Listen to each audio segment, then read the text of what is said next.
Guys, I finally did it. I finally visited a Nordic country outside of Sweden. After having lived in Sweden for over a year now, I got the chance to go down to Copenhagen, Denmark, and I was really curious to compare what Denmark was going to be like comparing to my experiences here in Sweden. I kind of had this picture in my head that many of the Nordic countries and Scandinavian countries are very similar, and I think that holds true in a lot of ways, but they're also very different. So in this video, I want to go into 5 things that shocked me about Copenhagen, Denmark, as I'm comparing my experiences there to what I've seen in my year here in Sweden.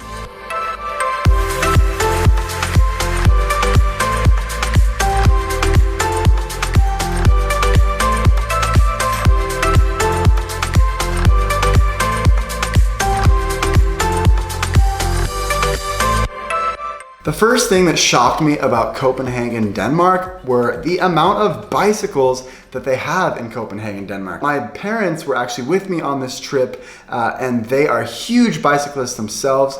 We live in Portland, Oregon back home, which has been rated as one of the most bicycle-friendly cities in America. But compared to what I saw in Copenhagen, it was mind-blowing. Copenhagen had far more bikes than what we are used to in Portland. And actually there are several sites out there that rank Copenhagen, Denmark as the most bicycle-friendly city in the world. I always thought it was Amsterdam, and Amsterdam is way up there as well, but apparently those two cities go back and forth, and I could definitely see it. There were a ton of bicyclists everywhere we went. We rented bikes while we were in Copenhagen. It was a great way to get around the city. And it also was kind of a little bit shocking to me. All of the pedestrians would follow the crosswalk signs, whereas in Stockholm, where I've spent a lot of time in Sweden, people kind of just jaywalk and cross the street whenever they want. And I realized that this is probably because of the bicycles, because if you do not follow those road signs, there's a good chance you'll get run over by a bike while you are in Copenhagen. The second thing that shocked me about visiting Copenhagen, Denmark, was the language. Now, having lived in Sweden for a year, I've gotten pretty good with my Swedish. I'm able to communicate and understand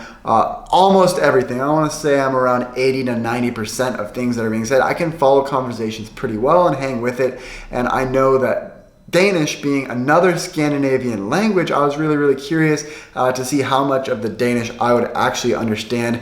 And I have to tell you guys, I did not understand hardly anything. Maybe a word here and there. When the Danish were speaking, it sounded like the pronunciation and things were much different than Swedish.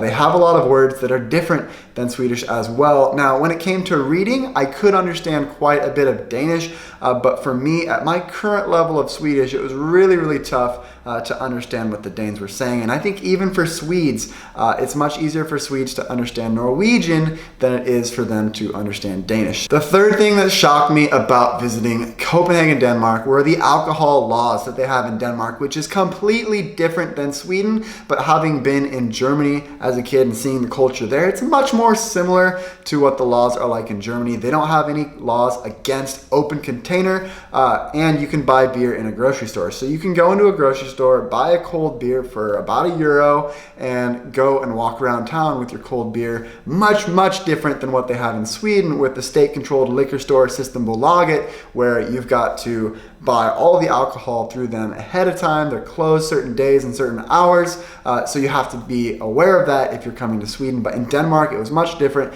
much easier to get your hands on alcohol, and you could drink it wherever you want, which is much different than Sweden and in America as well. The fourth thing that shocked me about Copenhagen were the prices of things. I especially thought Denmark was going to be cheaper because everybody on my videos, when I said Sweden is expensive, they say, oh no, Norway is the really expensive one. And while that might be true, I definitely think that Denmark is also expensive. For example, Espresso House will have the same prices in Swedish crowns in Sweden that they have in Danish crowns in Denmark. And with the exchange rate, it's like 9 Swedish crowns to $1 right now, but it's only 6 Danish crowns to $1 right now. So while we were there, everything was much more expensive. I think we paid like $8 for a cup of coffee while we were at the Espresso House in Denmark. So Denmark is not a cheap country. Now, a lot of people say that Denmark is cheap when it comes to alcohol, and that is true if you're comparing it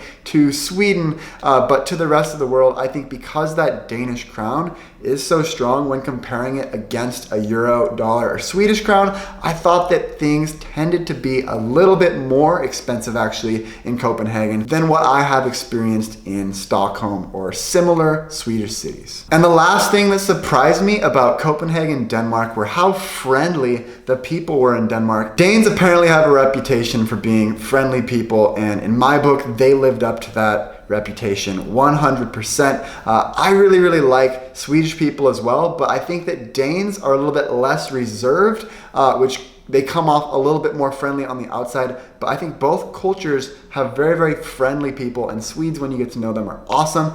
Danes, I think, would probably be the same way. I didn't spend enough time in Copenhagen to actually develop any real friends there, but they just seemed really bubbly and happy, and it rubbed off on me in a positive way. So with that being said, guys, I'm gonna wrap this video up about 5 things that shocked me about my visit to Copenhagen, Denmark. I normally talk about Sweden on this channel because I'm living in Sweden right now and I document my experiences with that. If you want more content about Sweden or just my experiences traveling in general, be sure to hit that subscribe button and go follow my Instagram as well. The links are in the description.